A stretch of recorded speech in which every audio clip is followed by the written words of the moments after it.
Aujourd'hui, mardi 15 décembre, croire à la magie des mots je sens. 1, 2, 3 soleils. Bienvenue au calendrier de l'Avent. 1, 2, 3 soleils, c'est mardi 15 décembre. Bienvenue à l'hymne poésie de l'étincelle. Croire à la magie des mots je sens. Alors je vais commencer comme hier par un doux texte de Julieva Monouaga de son livre merveilleux Ce que tu sais déjà. Souviens-toi que cette chose que tu recherches est déjà en toi, attendant patiemment que tu la rejoignes. Elle te murmure le chemin et patientera le temps qu'il faudra pour que tu fasses tomber les barrières et couches qui te séparent d'elle. Elle ne te dira jamais qu'il est trop tard, car il ne sera jamais trop tard. Elle ne te dira jamais que tu as raté quelque chose, car tu ne rateras jamais rien. Elle t'accueillera dans un doux éclat doré, comme un vieil ami que l'on retrouve, qui se retrouve. Les mots « je sens » sont reliés à votre deuxième nœud énergétique en tant qu'être holistique, corps, âme, esprit, qui se trouve dans votre utérus, votre deuxième cœur, enfin en tout cas autour de cette zone-là. Et ce chakra s'appelle le Swadhisthana et il est lié à la couleur orange. L'archétype de ce nœud énergétique qui est la femme sensuelle et qui est heureuse de l'être. Dans ce chakra, Swadhisthana, et dans ces mots, je sens, c'est un lien, une reliance avec le corps émotionnel, à la sensualité et à la créativité de la femme. Évidemment, l'homme a le même chakra, mais là je suis destinée à vous accompagner en tant que femme. Quand vous avez en main ce bâton de reliance que vous avez créé,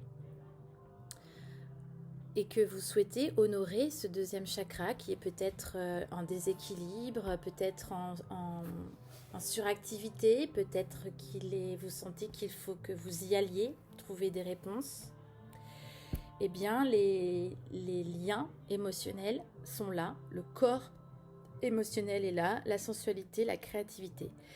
Et ce nœud énergétique, ces mots « je sens », c'est ici que vous allez puiser sa source. La source est ici. D'ailleurs, quand on dit le mot « je sens » et qu'on veut corporellement ressentir quelque chose, on a souvent un point comme si on voulait serrer le poing, mais pour y trouver de la force. Et on va l'avoir au niveau de ce deuxième cœur, de cet utérus, de cette yoni, de ce ventre.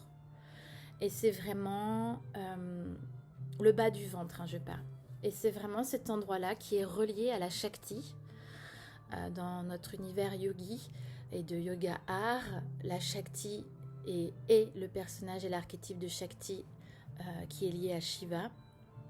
C'est la puissance féminine créatrice, c'est l'audace et la magie de la femme, du féminin sauvage, du féminin sacré, du féminin créateur et créatrice. Et si vous travaillez et vous vous accompagnez sur ce chakra-là, sur ces mots « je sens », eh bien vous vous pencherez sur tout ce qui touche à votre relationnel, pas seulement envers vous, mais avec le lien avec les autres. Et ici, eh bien, il se passe beaucoup de choses.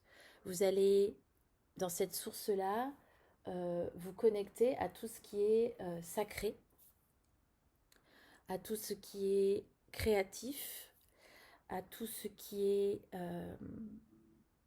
permet d'entretenir une relation saine au plaisir. Je mets bien le mot saine et plaisir ensemble, c'est-à-dire que il y a tellement à faire, mais c'est en train de se recréer, se reconnecter.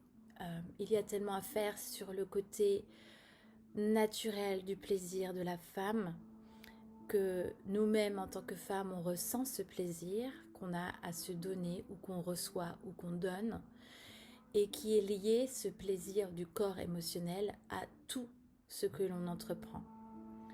Et lorsqu'on a un nœud énergétique ici bloqué pour diverses raisons, ça bloque aussi nos plaisirs de notre quotidien et pas uniquement le plaisir sensuel ou sexuel.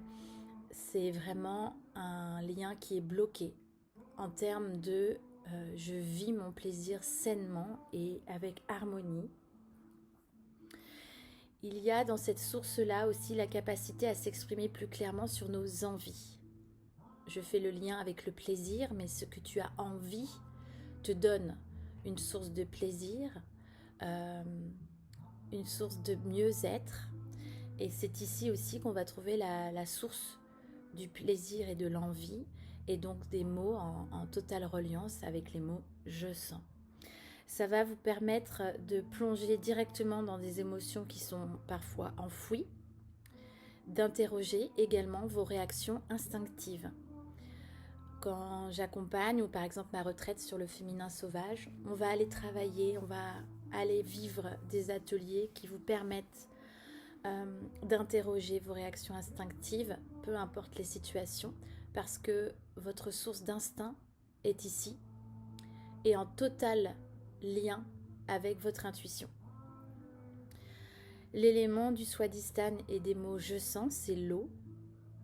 À chaque fois que vous pouvez dire « je sens », imaginez votre main quand vous êtes immergé dans de l'eau, que ce soit la mer, un bain, un lac de montagne, une rivière sauvage, et que vous avez la main nue qui caresse cette eau à la surface, ces doigts qui rentrent dans l'eau, qui vont danser dans l'eau, et qui quelque part est une totale symbiose avec votre vie intra-utéro.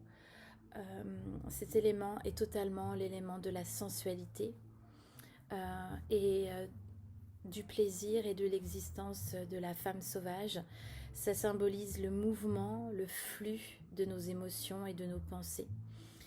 Il est aussi relié à tout ce qui est flux liquide dans notre corps, ce swadhisthana. Il influence toute la circulation sanguine, la féminité avec nos cycles et nos lunes, et la maternité par exemple avec le liquide amniotique.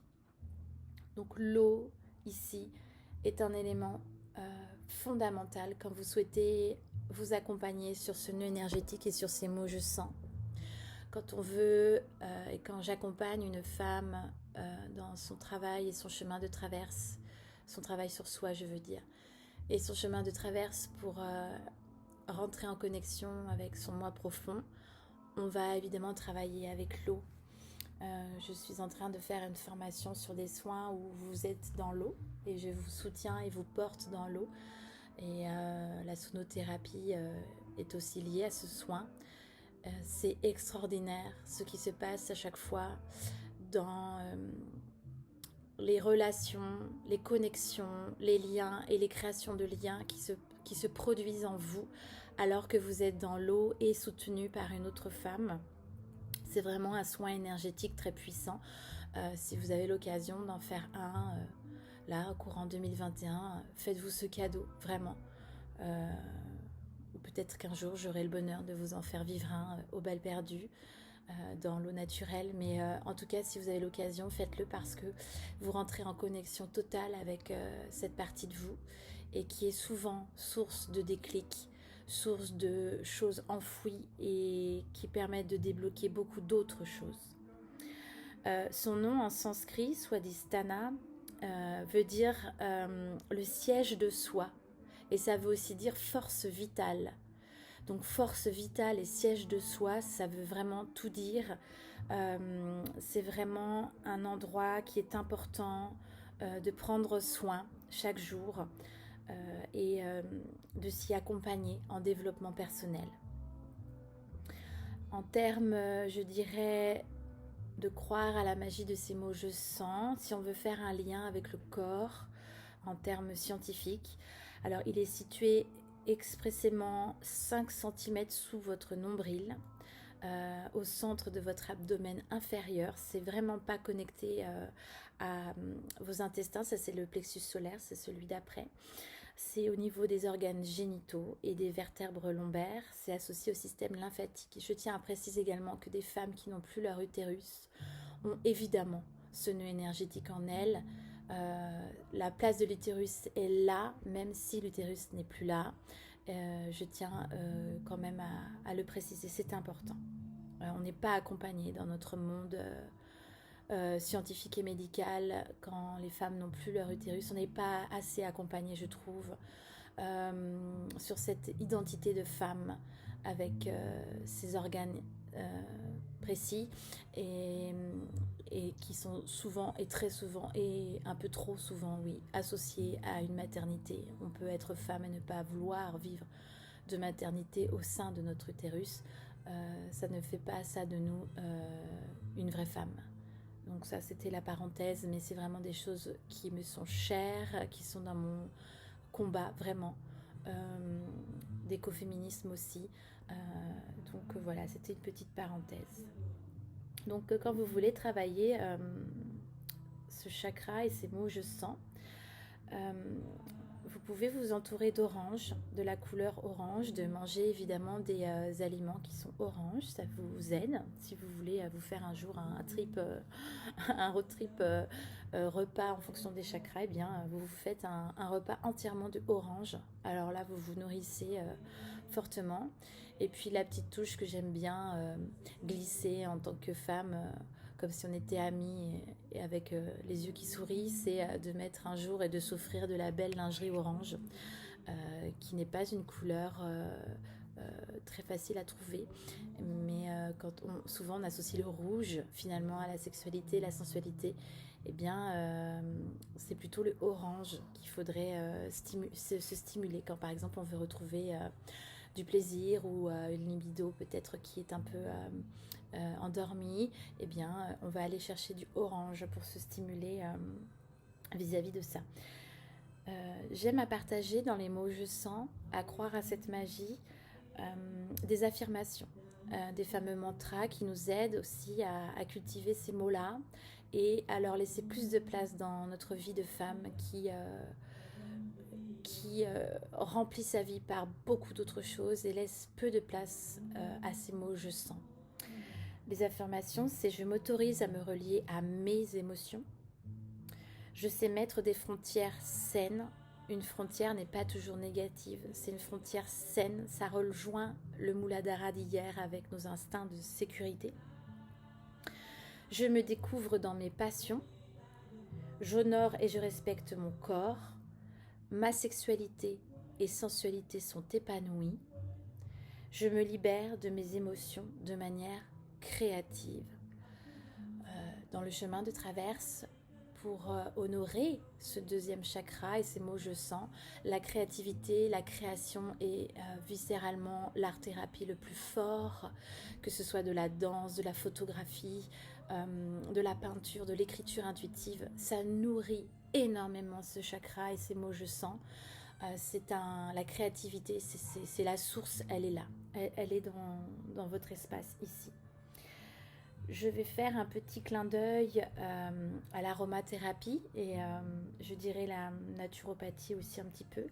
Et puis avec le yoga vis-à-vis de ce centre et de ces mots je sens.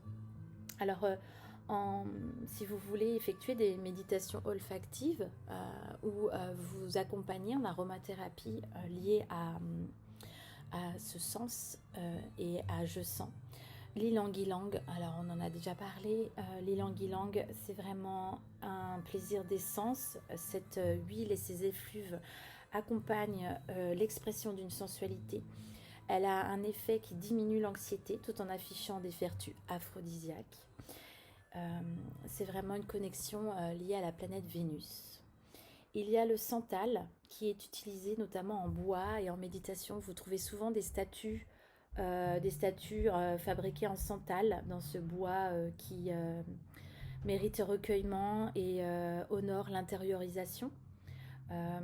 C'est toujours intéressant d'avoir un objet en bois de santal quand on veut et quand on est sur un chemin de développement personnel ou de thérapie. Le santal, l'huile essentielle de santal honore l'aspect sacré. Vous en avez beaucoup dans des espaces sacrés, dans des pays qui valorisent ces effluves comme l'Inde. On va avoir beaucoup de senteurs de santal. Ça honore l'aspect sacré de la procréation et du plaisir charnel. On va les utiliser également pour une recherche, pourquoi pas, de couple ou en tout cas d'être à part, qu'on soit femme ou homme, notamment dans une quête par exemple liée au tantra. Le santal va être utilisé ici. Cette huile essentielle a aussi un effet, je dirais, apaisant sur la peur, le jugement et tout ce qui est tabou. Il faut savoir que l'émotion ennemie de ce chakra, c'est la peur. Et c'est pas pour rien que quand vous ressentez des peurs extrêmes ou que vous avez subi un traumatisme qui a engendré une très grande peur, vous ayez ensuite mal au rein. Vous avez des douleurs au rein ou pourquoi pas une pyélonéphrite liée sur votre rein, une septicémie autour de ça, liée à une infection urinaire. Pourquoi? Parce que c'est l'émotion primordiale qui va être dans ce chakra-là. Muladhara, hier, avec les mots je suis, ça va être la confiance en soi et la perte totale de confiance en soi, qui sera liée évidemment à une perte de sécurité. Ici, c'est la peur. Donc le santal a une vraie thérapie vis-à-vis de ces peurs. Cette odeur-là, quand on veut soigner des peurs anxiogènes, on va utiliser l'huile essentielle de santal. Il y a ensuite, et ce sera ma dernière huile à partager, c'est le Palmarosa, qui a une note douce, légère, très féminine, qui a un côté très fluide et aérien. Ça, on va plutôt utiliser Palmarosa quand on aura un chakra swadhisthana suractif, où on a besoin de revenir à un équilibre, à un centre.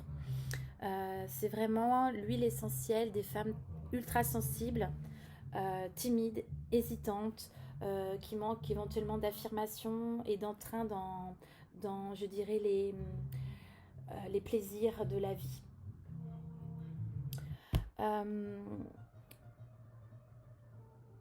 Je vous en parle ici parce que on va l'évoquer entre le moment de l'atelier yoga, entre le moment du corps et le moment de l'art. Il y aura une sorte de transition. Alors, je l'ai intégré évidemment à l'atelier de l'art, mais pour moi, c'était une transition essentielle. Là, je vous parle d'huile essentielle, mais par rapport à ce nœud énergétique d'accompagnement dans un développement personnel et dans une thérapie, il est important de se masser, d'avoir des automassages réguliers, voire quotidiens, sur son ventre, son utérus, sur toute cette zone, sur ses reins. Vraiment cette zone qui est devant et derrière vous, qui comprend tous ces organes. Et un massage de manière douce sur ce ventre et cette zone de deuxième cœur. Que vous preniez une huile végétale douce comme l'amande douce ou l'huile de rose. Ce sont deux huiles qui vont à merveille pour cette zone-là. Et vous pouvez intégrer 3 gouttes, soit d'ylang-ylang, de santal et de palmarosa. Pas ensemble, hein, une de votre choix. Et il est important de se masser. Alors, je vous mettrai dans l'atelier art, la partie art de l'atelier yoga, je vous mettrai quelques visuels en photographie des mouvements à avoir pour stimuler une énergie à cet endroit-là qui peut être bloqué justement à cause de peur ou de blocage émotionnel. Il y a en réflexologie, il y a des massages avec des mouvements adéquats et thérapeutiques que l'on peut avoir de manière quotidienne. Souvent, on a tendance à se masser peut-être, à se toucher régulièrement cette zone quand on a nos lunes et nos règles. Et même, c'est assez surprenant, même des femmes qui sont en ménopause, qui n'ont plus leurs règles, ont à leur période où elles devraient avoir leurs règles et qu'elles n'ont plus, on a tendance à, de manière inconsciente, peut-être que maintenant que je vous en parle, vous serez peut-être vigilante sur ces gestes-là, mais on a tendance à toucher davantage cette partie de notre corps, parce que c'est une sorte d'appel et de besoin de toucher. C'est le sens du toucher et est un accompagnement, le corps en a besoin. Et donc ces massages quotidiens.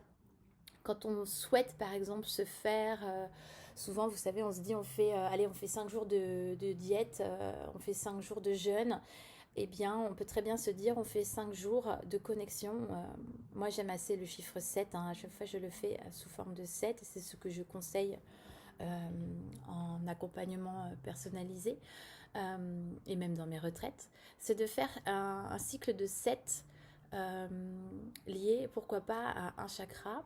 Et si on veut faire 7 jours liés à notre chakra swadhisthana et à ces mots je sens, Eh bien, pendant 7 jours, on va être connecté à ce chakra, on va manger orange plus régulièrement, on va s'habiller un peu en orange, on va aller faire des massages à cette zone-là et pendant 7 jours, tous les jours.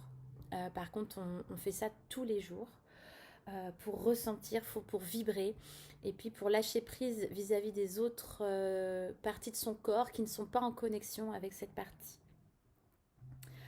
Alors, quoi faire comme yoga quand on veut croire à la magie des mots je sens? Quel yoga on peut utiliser? Qu'est-ce qu'on peut faire comme posture?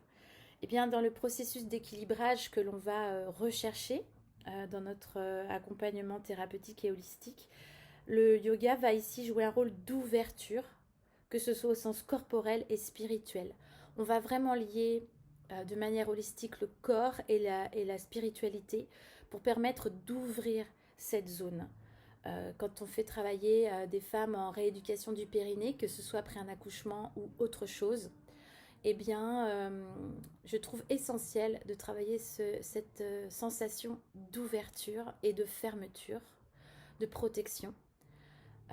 On l'utilise également sur des femmes qui ont été victimes d'abus sexuels, que ce soit un viol ou que ce soit une excision. Ça commence à venir et c'est de plus en plus développé et c'est une joie pour moi parce que je sais, euh, pour l'avoir vécu auprès de gens et des jeunes filles, de l'impact dans leur reconstruction, dans leur pardon envers elles-mêmes vis-à-vis de leur corps, parce qu'il y a ce travail-là à faire. Eh bien, travailler l'ouverture et la fermeture dans un souci de protection, de créer cette zone sacrée et d'en donner finalement l'émergence et le sens à cette zone, ce deuxième cœur de la femme. Eh bien, le yoga ici va vraiment nous aider en yoga thérapeutique à prendre des postures qui sont axées sur une ouverture des hanches. Dans le yoga, les hanches, c'est le siège des émotions qui sont réprimées. Vous imaginez les hanches, si vous imaginez là visuellement un squelette, on imagine très facilement la cage thoracique. On voit cette cage avec finalement les barreaux de la cage. On l'imagine très bien avec ses poumons et ce cœur qui bat et qui vibre dans cette cage. Eh bien, on visualise moins bien les hanches. Et pourtant, les hanches peuvent aussi être une cage. Et ces hanches sont vraiment le siège des émotions réprimées. Et donc souvent, quand on a à avoir des soucis de hanches, des soucis de reins, des soucis de lombaires, on peut aller travailler des émotions enfouies grâce, pourquoi pas, à la kinésiologie également.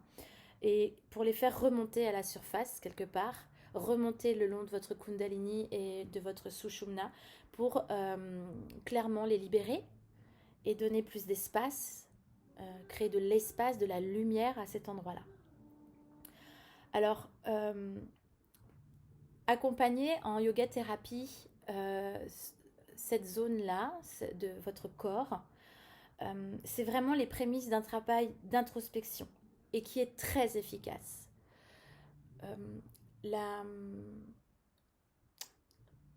L'inspiration la plus forte, je cherchais mon mot, mais c'est vraiment l'inspiration pour moi, évidemment, c'est la femme, mais la femme sauvage et son essence est ici. Et c'est vraiment un endroit qui représente les prémices de tout travail thérapeutique et tout travail de développement personnel. Si vous ne souhaitez pas mettre ce mot que moi je vous partage en positivité, et c'est pour ça que j'aime ce mot terre, happy, c'est votre terre, c'est votre lieu ressource ici.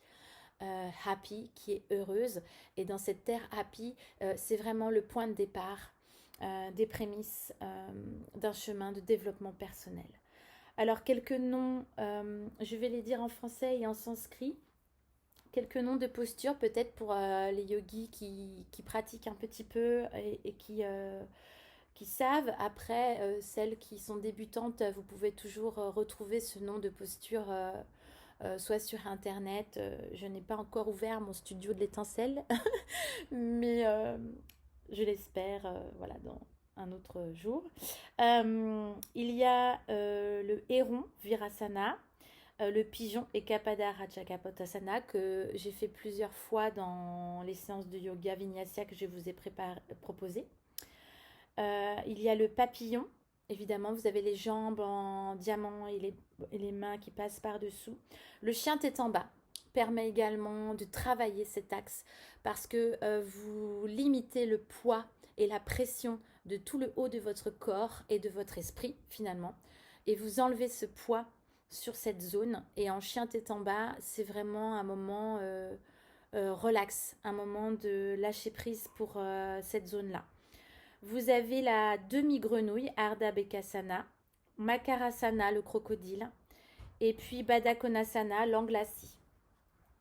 Alors n'hésitez pas à faire vos mouvements de yoga avec des vayus, ce sont les vents intérieurs, mouvements avec les mains, les bras, quand vous êtes assise en lotus notamment, ou pourquoi pas assise en diamant, où là vous avez une ouverture de hanche extraordinaire. Eh bien vous pouvez faire partir vos bras de la terre, qui se lèvent autour de vous en étant assise, et puis finalement je dirais je visualise la posture, excusez-moi, en même temps que je vous parle.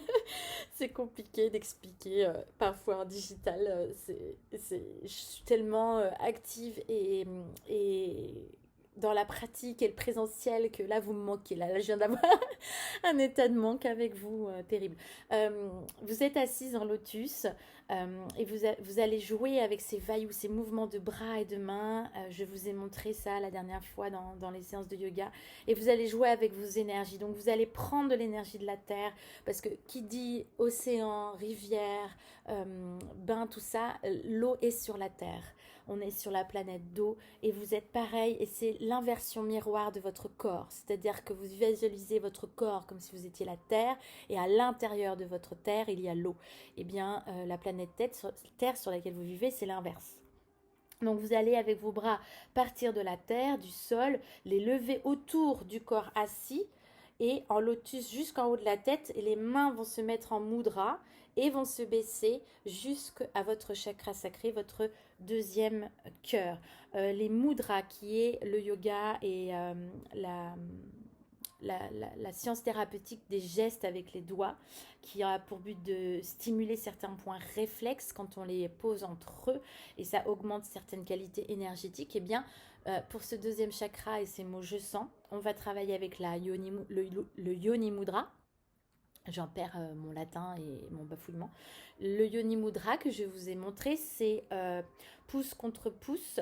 Les doigts sont dirigés vers le haut, les index vers le haut. Et vous pouvez replier vos 3 derniers doigts, majeur, auriculaire, annulaire. Vous pouvez les replier. La Yoni Mudra, ça représente l'utérus de Kali, qui est à la déesse de la transformation. Kali, elle est souvent représentée comme une femme sauvage qui fait peur, elle a toujours des têtes de mort dans les mains et tout ça, mais on a besoin de Kali réellement dans les archétypes féminins. Kali est la puissance féminine, je dirais la plus forte en ce qui concerne la transformation. Kali n'est pas juste une personne qui va détruire pour détruire, elle va détruire pour transformer. Donc lors d'une profonde dépression par exemple, ou lors d'un profond burn-out, moi je fais appel à, les femmes que j'accompagne, je leur dis de faire appel à Kali et de prendre ses capacités, ses qualités de force pour se permettre de se relever.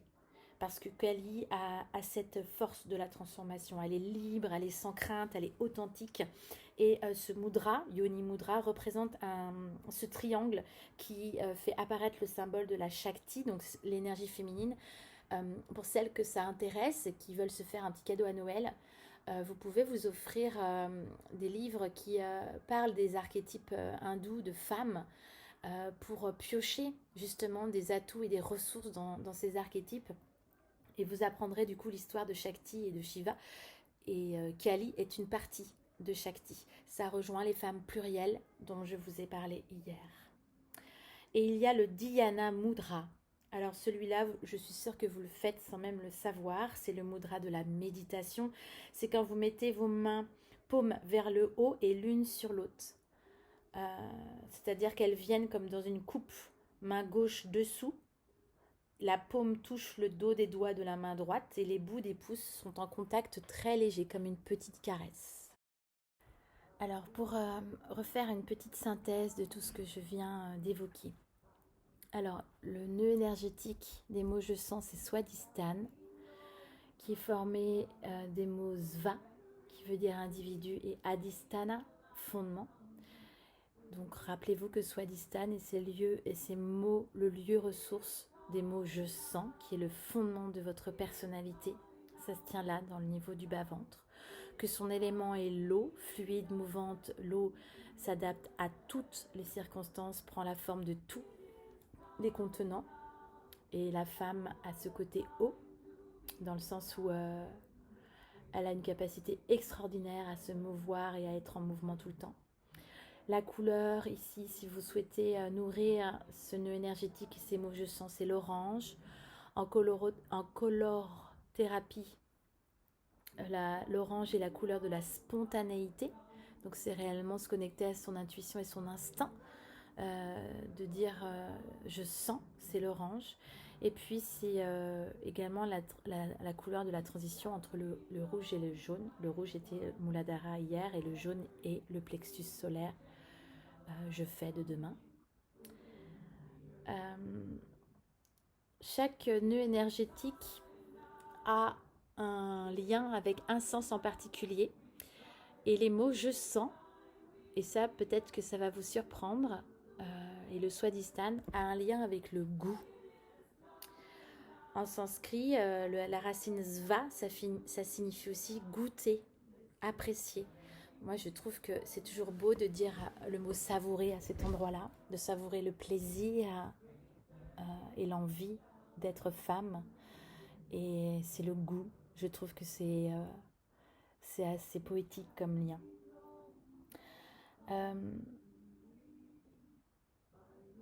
Comment s'exprime, j'aimerais terminer sur ce côté un peu yogi de cet endroit-là parce qu'il est important pour que vous compreniez. Et même si vous n'êtes pas sur ce chemin de spiritualité, vous pouvez piocher des éléments ressources afin de mieux peut-être comprendre cet état d'être de femme à cet endroit-là. Même si vous n'adhérez pas ou c'est pas votre manière de penser, vous pouvez piocher des choses dans ce que je vous partage pour nourrir cette créativité parce que c'est le lieu de ressources. Alors je vous disais que Swadhisthana, c'est le centre des émotions, des sensations, du ressenti, du plaisir. C'est vraiment la connexion et le mouvement et le changement. Ce nœud énergétique et ces mots je sens, ça représente le droit tout simplement de ressentir. Je vous refais un clin d'œil et vous pouvez toujours réécouter le podcast sur la sensation et le sens du mot de sentir, l'odorat. Ressentir, c'est le seul moyen dont vous disposez pour évaluer votre bien-être. Et quand ce droit est négligé, eh bien vous vous sentez comme engourdi, déconnecté de votre corps, de vos émotions. Et vous êtes en pilote automatique. Et c'est là où on voit que ce nœud énergétique est bloqué. Ressentir. Ressentir, c'est pouvoir définir ce que l'on veut et c'est imposer ses limites. C'est se dire oui, dire non, et puis se dire non aussi. C'est en observant du coup vos sensations, ce que vous ressentez, je sens, que vous allez pouvoir connaître vos désirs, puisque vos désirs seront à la base de votre volonté d'agir, je fais, et qui est le troisième chakra, c'est celui d'après. J'aime assez, ça c'est quelque chose que j'aime beaucoup faire, toujours parler de quand votre Swadhisthana se crée, parce que vous avez beau ne pas croire à ces nœuds énergétiques et chakras, en termes physiologiques, sensoriels et de développement d'être et d'individu, eh bien c'est réel, c'est quelque chose qui se crée. Swadhisthana, ça se développe principalement de vos 6 mois à vos 2 ans. Parce que vous découvrez que vous êtes un être à part, entière, qui n'est pas votre mère. Et là, vous vous plongez dans un monde qui s'ouvre à vous. C'est une grande, grande fenêtre qui s'ouvre entre vos 6 mois et 2 ans. Et c'est la grande fenêtre du choix et de la diversité. Et c'est à ce moment-là précis que vous allez expérimenter finalement ce goût, ce sens qui est lié à ce deuxième nœud énergétique du Swadhisthana. Et là, vous allez expérimenter le bon, le mauvais, le plaisir, la douleur, la proximité, l'éloignement. Vous allez être guidé par vos besoins, vos sensations, vos désirs et non plus par vos désirs primaires qui sont donc assouvis de votre vie intra-utéro jusqu'à vos 6 mois. À ce moment-là, dans cet âge-là, votre langage n'est pas totalement développé et du coup, qu'est-ce que vous faites? Eh bien, vous communiquez avec vos émotions. Combien on a de parents qu'on n'accompagne pas forcément dans l'accompagnement du maternage et qui malheureusement réagissent de manière maladroite sur un enfant qui va pleurer ou qui va faire des crises de larmes et qu'on va associer intellectuellement à un caprice, ce mot qui tue, ou autre chose. Et en fait, non, il s'exprime juste par une émotion parce qu'il n'a pas d'autre moyen que de le partager. Dans ce stade de vie, de 6 mois à 2 ans, c'est votre identité émotionnelle que vous construisez et c'est fondamental dans votre vie d'individu. Alors, je vais vous donner quelques clés sur ce chakra spécifique qu'on appelle le chakra sacré. Je ne le ferai pas forcément sur les autres mots ni chakras, mais celui-là, il est important dans nos vies de femmes. Alors, quand on a un chakra sacré équilibré, nos signes d'équilibre, il y en a quelques-uns, je vais vous les présenter, vous les partager. Alors, vous vous mouvez avec aisance. Vous êtes assez à l'aise avec vos gestes, ils sont gracieux, fluides, vous êtes vraiment haut. Votre corps se déplace comme de l'eau. On va vivre un petit instant comme ça dans notre moment corps. Vous vous sentez assez équilibré d'un point de vue émotionnel, stable et serein. Vous êtes en adéquation avec vos émotions. Vous arrivez à les reconnaître et à les gérer, ne pas surréagir. Vous savez exprimer vos émotions. Vous savez les contenir. Vous savez surtout les transformer et transformer leur énergie. Par exemple, vous pouvez ressentir une colère très forte, mais vous ne voulez pas qu'elle vous touche, qu'elle vous impacte. Alors vous allez avoir la logique et la sensation de la transformer immédiatement en une autre énergie. Vous êtes capable de ressentir du plaisir. Votre sexualité est une expression saine de votre intimité, de vos désirs, de vos envies. Aucune honte ici, ni culpabilité, ni quoi que ce soit d'exprimer des désirs. Là, c'est en réel équilibre. Vous savez établir des limites entre ce que vous voulez et ne voulez pas ressentir. Ce n'est pas ne pas faire, c'est ne pas ressentir. Vous n'avez pas peur du changement et vous faites preuve d'une réelle faculté d'adaptation. Donc là, vous n'avez pas peur de changer d'une zone de confort, par exemple. Vous êtes capable d'évoluer et d'être dans le changement. Alors, quand on a un signe d'un chakra sous-actif, alors là, on va aller puiser d'ailleurs dans l'huile essentielle d'ylang-ylang. Vous pensez qu'il existe une seule bonne manière de faire les choses et que toute autre méthode est vouée à l'échec. Vous êtes en gros buté sur un truc et vous vous dites non, c'est que ça. Il n'y a pas autre chose. Votre démarche est du coup très rigide, avec peu de mouvement, et du coup, au niveau de corporel, vous êtes bloqué au niveau des reins. Votre zone à cet endroit-là est très bloquée, vous êtes très raide. Vous avez tendance à rejeter, à dénier le plaisir, en vous jugeant vous-même indigne de ce plaisir. Donc ça peut être dans un moment intime et sexuel, à renoncer à tel plaisir, à vous dire non, ça c'est non. Et vous rejetez en bloc ce plaisir parce que vous vous dites je veux pas vivre ça, je suis indigne de ça, non, c'est non. Alors vous vous sentez très coupable également de prendre du temps pour vous. Vous avez du mal à créer du lien. Vous avez de faibles liens sociaux à ce moment-là, dans cette période de chakra sous-actif. Votre vie vous semble à vous manquer de désir, de passion, d'excitation. Du coup, votre libido est en berne. Et vous vous sentez assez gêné ou inconfortable face aux marques d'affection. Par exemple, quelqu'un qui d'habitude va vous prendre dans vos bras, ou vous faire un bisou dans le cou, ben là vous allez vous braquer, vous allez vous fermer. Vous n'allez pas avoir du tout envie de contact corporel et d'affection. Au contraire, un signe d'un chakra suractif sur le chakra sacré. Alors, vous avez tendance à avoir une addiction au sexe et au plaisir. La quantité est ici plus importante que la qualité. Vous éprouvez des émotions fortes qui passent d'une extrême à l'autre très rapidement. C'est-à-dire qu'en moins de quelques minutes, vous pouvez passer de l'hystérie totale à la déprime et mélancolie d'un coup. Vous êtes extrêmement hypersensible. Au-delà du fait d'avoir une hypersensibilité naturelle, là, vous êtes en zone accrue. Vous usez de votre pouvoir de séduction pour manipuler votre entourage. Vous allez aller piocher cette énergie sexuelle à des fins, je dirais, des fins où vous voulez obtenir quelque chose. Vous êtes dépendant émotionnellement, ce qui fait que dans vos relations d'amitié ou d'amour, là, vous allez beaucoup attendre de l'autre. Vous avez une vie sociale qui est débordante, alors vous remplissez, comme ça vous ne vous occupez pas de vous. Vous éprouvez le besoin d'être constamment connecté à d'autres personnes. Vous ne gérez pas du tout être seul. Du coup, vous redoutez terriblement la solitude. Et vous avez du mal à contredire ou simplement dire non. Et enfin, vous avez, alors ça c'est plutôt drôle comme chose qui a été retenue parce que c'est des choses retenues scientifiquement. Donc moi celui-là il me fait clairement rigoler.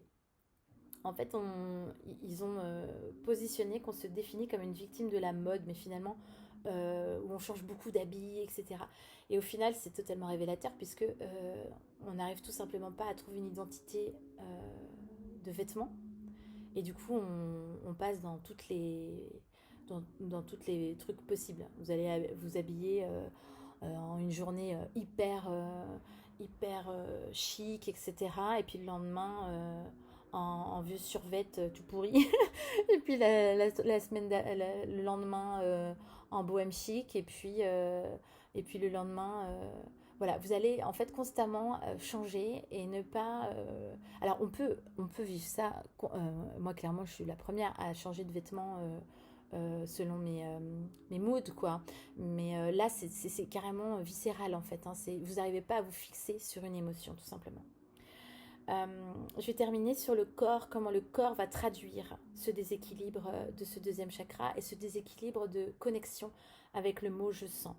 Eh bien vous allez avoir un problème au niveau des organes génitaux, système urinaire, infection urinaire, pyélonéphrite, douleur dans le bas du dos, dans les dernières lombaires de votre colonne vertébrale, articulation extrêmement rigide puisque vous vous bloquez au niveau de ce bassin, du coup les articulations sont très rigides. Alors, il y a différentes causes possibles à ce déséquilibre. Moi, je n'en fais pas des généralités, je m'en sers évidemment dans mon accompagnement, mais je ne dis pas, tiens, telle personne a subi par exemple un abus émotionnel avec une relation toxique ou un abus sexuel, du coup, on va travailler sur le deuxième chakra. C'est une évidence qu'on va y travailler, mais ce n'est pas la conséquence et la clé de tout. Pour moi, c'est un ensemble. Pour moi, je ne peux pas accompagner et ne travailler que sur un chakra. C'est pas possible en fait. Donc prenez ça avec beaucoup de recul. Moi-même, en tant qu'accompagnatrice holistique, je l'utilise en lien avec toujours autre chose qui émane de vous. Alors, mais c'est quand même important de les connaître. Donc il y a évidemment le fait d'avoir subi un abus émotionnel en relation toxique et de violence morale, par exemple. Et sexuelle ou sexuelle. Quand vous étiez enfant, vous vous êtes senti extrêmement rejeté et vous avez manqué clairement de contact physique. Vous n'avez pas eu trop de câlins, pas trop de caresses, vous n'avez pas été trop pris dans les bras, etc. Lorsqu'on a reçu également une éducation extrêmement sévère, qui tendent du coup à condamner le plaisir, que le plaisir est extrêmement mal vu et qui est quelque chose de mauvais, de mal. Et puis après, là on va parler de transgénérationnel. Vous avez hérité probablement des problèmes et des traces de parents ou grands-parents de vos lignées d'avant qui ont eu un inceste ou abus sexuel ou autre lié à cet endroit-là et que vous portez en vous sans même le savoir de manière inconsciente, mais votre corps le porte. Si vous êtes intéressé par ce travail de transgénérationnel, vous découvrez des choses. C'est comme la boîte de Pandore, quoi. Quand on l'ouvre, après, on découvre des choses incroyables et on a beau être la plus cartésienne possible, la plus scientifique possible avec une pensée logico-mathématique. Et quand on va sur ce travail-là, toutes nos croyances s'ébranlent un peu et sont bousculées parce qu'on comprend que notre corps, notre esprit porte des choses de générations d'avant. Et ça nous déboussole quand on a une façon de penser comme ça. L'obstacle, on parlait de la peur qui était liée au Muladhara, mais qu'on retrouve dans ce deuxième chakra. Mais le Muladhara, c'est que c'est la peur liée à l'insécurité. Là, c'est la peur liée à la culpabilité. La culpabilité, c'est le principal frein de l'épanouissement des mots je sens et du swadhisthana. Et évidemment, évidemment, faut m'excuser de ce mot évidemment. C'est surtout que ça paralyse votre mouvement des énergies émotionnelles et sexuelles. Alors, je vais terminer sur cette partie un peu yogi.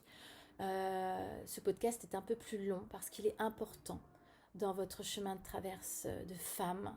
Peu importe votre chemin, peu importe où vous vous trouvez en ce moment sur un développement personnel ou pas, mais c'est une des clés. C'est en gros, vous imaginez votre maison, je vous ouvre des fenêtres tous les jours du calendrier de l'Avent, et ben c'est votre plus grande fenêtre, c'est la plus grande.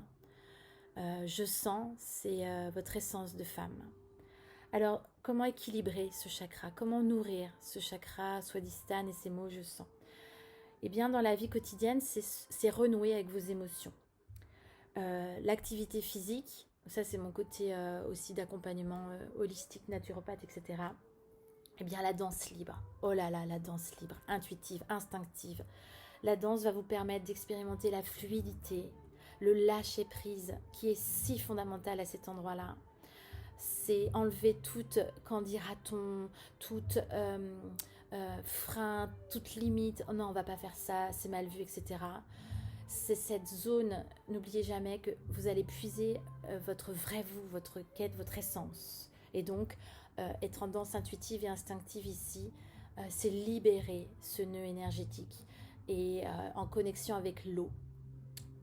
Donc ça va être des mouvements très fluides, très lents, mais qui peuvent être déchaînés. L'eau peut être tempête, mais c'est dans votre corps, ça va se ressentir dans vos mouvements. Vous n'allez pas avoir des mouvements secs et saccadés comme hier en Muladhara, où vous allez taper des pieds, avoir des mains tranchantes comme si ça tranchait l'air. L'eau, ça va être vraiment fluide, et même si vous êtes en mode tempête, là vous êtes en tsunami, vous êtes une tempête, vous voulez faire une danse instinctive libératrice, vous allez suer à grosses gouttes, eh bien vous allez faire des grands mouvements, mais des mouvements où dedans il y aura quand même une fluidité.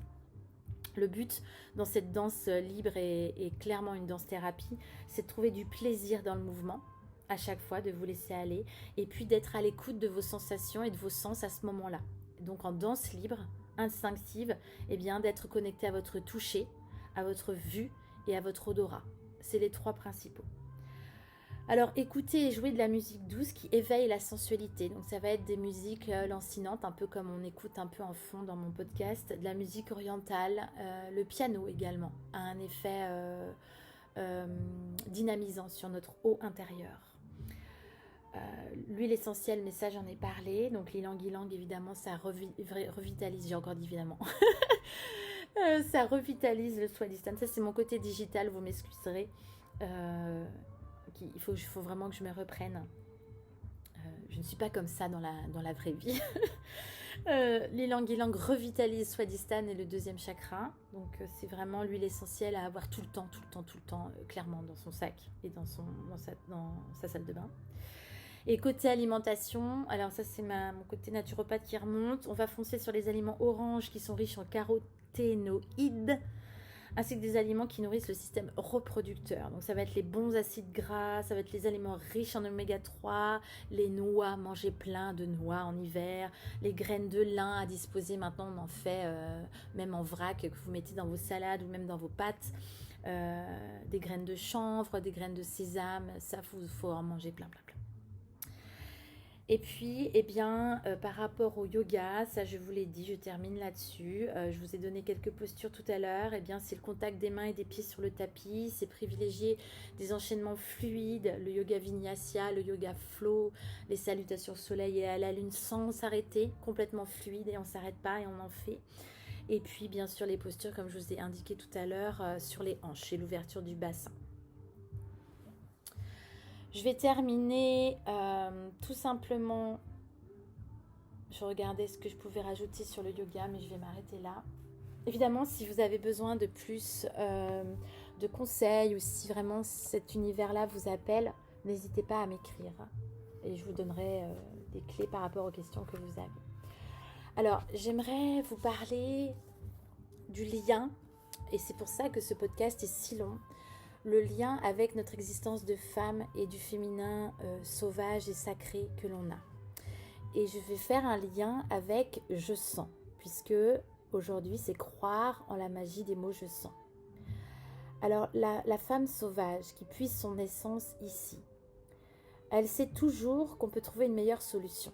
Elle est connectée à ses émotions, elle sait que les choses ne sont pas figées, elles sont en mouvement, elles sont haut, et donc elles ont cette capacité, quand on est vraiment à l'écoute et en résonance avec ça, et que l'on croit à la magie des mots je sens, eh bien on sait que les choses ne sont pas figées, qu'il y a toujours une autre solution. Les femmes sauvages, la femme sauvage interroge tout le temps. Et ça, c'est lié à la pensée créative. Les personnes qui ont en dominance une pensée créative interrogent tout le temps. Et c'est un vrai pont entre votre créativité. Et c'est étonnant puisqu'on retrouve cette chose de interroger tout le temps son entourage et soi-même. On retrouve cette caractéristique et dans la femme sauvage et sa caractéristique spirituelle à la pensée scientifique de la pensée créative. La femme sauvage ose rêver à un monde meilleur qui est rempli d'amour et non de peur, où les rêves peuvent devenir réalité, les visions sincères prendre forme. Ça, c'est des phrases que j'ai écrites et qui réellement pour moi sont en résonance parce que on va souvent associer « Ah oui, mais toi, t'es plein de rêves, ils sont pas réalisables, tu ne fais que ça, rêver. » Sauf que c'est dans ton essence, en fait, et c'est ici, c'est « je sens ». La puissance de la petite fille et votre petite fille intérieure, elle est là. Et quand on est petite fille, on imagine plein de choses, on imagine plein de trucs de dingue. Et on va vous dire « Ouais, bah, c'est normal, t'es une enfant. » Et puis quand tu es adulte et que tu penses les mêmes choses et que tu imagines autant de scénarios possibles et d'histoires de dingue, on va dire non mais attends, reviens à la réalité quoi, t'es plus une enfant. Et bien pourtant c'est juste un truc essentiel qui vient d'être dit, c'est que votre source d'imagination et de créativité elle est là. Donc oui, pour la femme sauvage qui est totalement connectée avec son féminin sauvage, et bien la vie peut être épanouissante plutôt qu'épuisante et tout le temps une lutte. La femme sauvage, elle croit en l'amour. Elle sait que c'est la clé indispensable à tout, que même dans les pires moments de ta vie, où tu as pu vivre des choses atroces, l'amour, c'est la clé. Ce n'est pas que le truc du 5e élément de Luc Besson. Ce n'est pas que un truc dans des romans. C'est vraiment la clé d'un chemin thérapeutique, d'aller piocher l'amour. Je tiens à ajouter, parce que c'est important, que la femme sauvage est totalement connectée à vivre dans un monde réel. Ce n'est pas que du spirituel, elle est ancrée, elle est très alignée et très ancrée dans le monde réel. Leur monde, certes, est un monde d'amour, de possibilités, d'individualité, mais en collectivité.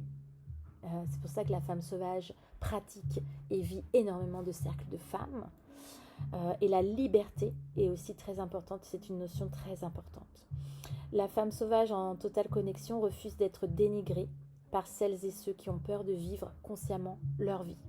On a plus de mal, quand on est connecté à son féminin sauvage, à accepter finalement ces choses qu'on a en face de personnes qui ont peur de vivre leur vie. Et bien, plus on avance sur ce chemin du féminin sauvage, et c'est pas parce qu'on est rancunière ou qu'on a moins d'adaptabilité sociale, c'est juste que on refuse carrément d'être dénigré par ce genre de personnes. La femme sauvage en totale connexion avec son féminin sacré et donc son swadhisthana et ses mots je sens, n'obéit qu'à une seule chose, c'est leur passion spirituelle et à leur valeur individuelle. En gros, une femme sauvage qui est sur son parcours de développement personnel lié à ça est une âme courageuse qui veut soigner son monde, le monde, en ébranlant les croyances, en bousculant les croyances limitantes, en osant être unique. Elle célèbre son unicité, elle célèbre ses différences et clairement, elle va choisir un chemin le moins bien emprunté, donc qui du coup va bousculer les gens autour d'elle. Elle va faire des retraites sur le féminin sauvage, suivre le calendrier de l'Avent de l'étincelle et sembler bizarre auprès de ses proches. Elle va prendre des chemins qui contiennent d'infinies possibilités créatrices. Et clairement, croyez-moi, une femme qui commence ce chemin ne changera plus jamais de chemin et continuera sur cette voie.